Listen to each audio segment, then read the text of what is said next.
Courir avec persévérance.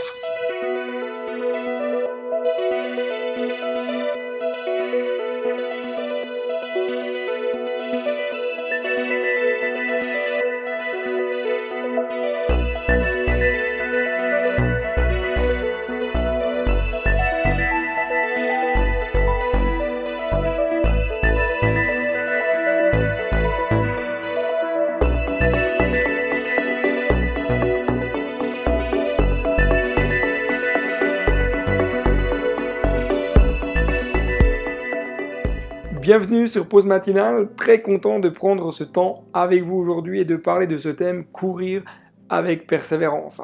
J'aimerais simplement aborder ce sujet avec vous et vous encourager à ne pas lâcher le combat, de vous encourager à ne pas lâcher, à ne pas baisser les bras et à continuer de courir dans la carrière qui vous est ouverte, qui est tracée devant vous.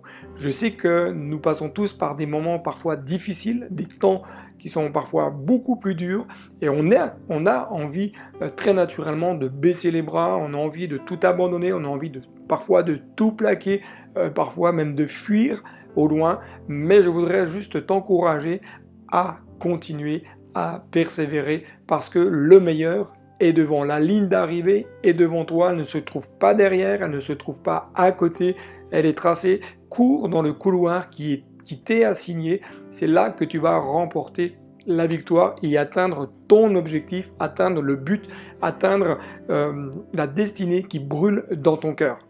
Courir avec persévérance. C'est ce que nous dit l'auteur de l'Épître aux Hébreux, chapitre 12, verset 1. Nous allons simplement le lire dans la transcription d'Alfred Kuhn. Courons avec persévérance vers le but proposé, dans la piste tracée devant nous. Je n'ai jamais trop aimé pratiquer la course d'endurance. Pourtant, à de nombreuses reprises, je me suis exercé à ce sport. À de nombreuses reprises, j'ai dû pratiquer la course à pied pour le cardio, pour acquérir de l'endurance par rapport au sport que je pratiquais à l'époque. Mais en étant parfaitement honnête avec vous, c'est vraiment pas, mais vraiment pas mon dada. C'est vraiment quelque chose où j'ai même du mal à comprendre, à trouver plaisir à courir parfois pendant des minutes, voire pour certains beaucoup plus long, peut-être des heures, d'avaler des kilomètres de chemin et de dire « j'ai pris un plaisir à courir ». C'est vraiment pas, mais vraiment pas mon truc. Pourtant, je reste très, très admiratif de tous ces hommes et toutes ces femmes que je vois courir autour de moi.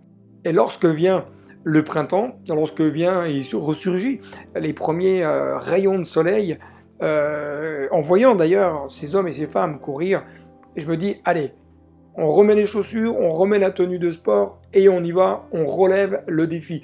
On se fixe l'objectif, alors je me suis déjà fixé l'objectif de dire, voilà, je vais peut-être courir 20 minutes pour démarrer, je ne vais pas trop forcer parce que je ne veux pas me décourager. Alors je m'étais fixé un objectif et j'ai commencé à courir. Alors c'était difficile, j'avais du mal, j'avais l'impression que j'arrivais plus à respirer. Et il est vrai qu'au fur et à mesure que je prenais du temps pour pratiquer le footing, je sentais mon corps pouvoir acquérir davantage de capacités. Mais comme c'est pas mon truc, comme c'est pas mon dada, il était parfois difficile pour moi de pouvoir continuer. J'avais souvent envie de baisser les bras, d'ailleurs souvent je m'arrêtais, je regardais un peu mon environnement, je marchais et j'avais du mal à reprendre ma course. Mais je me rappelle qu'un jour, durant un moment de footing, j'ai découvert que, en réfléchissant, en tout cas pendant que je courais, j'ai découvert que la course à pied me parle également d'une course de la foi, une course endurante, celle qui nous amène à atteindre l'objectif que Dieu a placé dans notre cœur. Si nous prenions juste quelques instants pour échanger entre nous, nous nous rendrions compte qu'il y a beaucoup de similitudes entre la course naturelle et la course de la foi.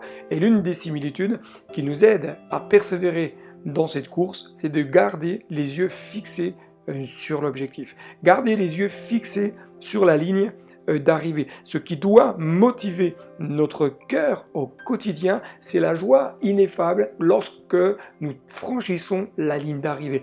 Il y aura une joie extraordinaire lorsque nous franchirons la ligne d'arrivée qui nous mène au ciel. À ce moment-là, une joie immense nous inondera. Il n'y aura plus de douleur, il n'y aura plus de souffrance, il n'y aura plus de larmes. C'est le moment où tout le monde pourra se réjouir éternellement. Ne détournez jamais vos regards de cet objectif, de cette ligne d'arrivée qui vous attend au ciel. Et comme je le dis très souvent, si vous courez et que vous vous arrêtez à 2 cm de la ligne d'arrivée, jamais vous remporterez la victoire. C'est pourquoi courez avec persévérance jusqu'au but, jusqu'à atteindre l'objectif, jusqu'à atteindre la récompense qui vous attend au ciel. Que Dieu vous bénisse, je vous dis à très bientôt sur Pause Matinale et n'oubliez pas, le meilleur est devant.